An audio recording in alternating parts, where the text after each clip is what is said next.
Сәлем достар, бүгін сіздермен боярышниктің компот жасаймыз және боярышниктің пайдасы мен зияны туралы айтып өтемін. Боярышник давлениені түсіреді, иммунитетті көтереді, жаман холестеринді шығарады, ісінуді басады, қанның құрамындағы қантты түсіреді, мидың жұмыс істеуіне көмектеседі, есте сақтау қабілетін жақсартады. Жалпы әйел ағзасына өте пайдалы. Боярышник нерв жүйесіне де пайдалы, жүрек қан тамырларына да пайдалы болып, жүрек соғысын ретке келтіреді, қан тамырларға қанның жетілуіне көмектеседі, миды кислородпен байытады.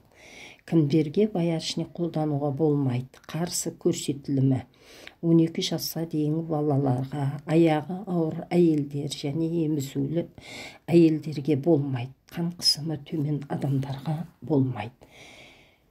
Енді кептірілген боярышник ол жүрекке және қан тамырға пайдалы болып, нерв жүйесіне көмектеседі, жиі бас ауыратын адамдарға және ұйқыны ретке келтіреді.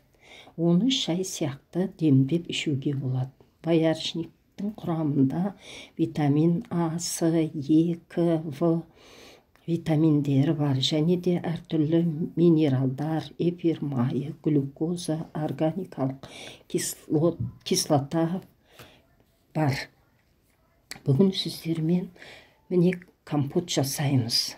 Оған мен 15 келі боярышник алдым, оған қант салып қойдым бір күн. Ертесіне оны қайнатып, баяу отта қайнаттым. 4-5 сағат қайнатып алдым.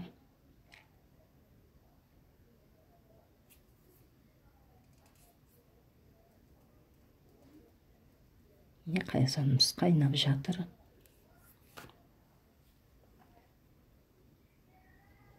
Міне осындай мөлдір әдемі түстегі компотымыз дайын болды.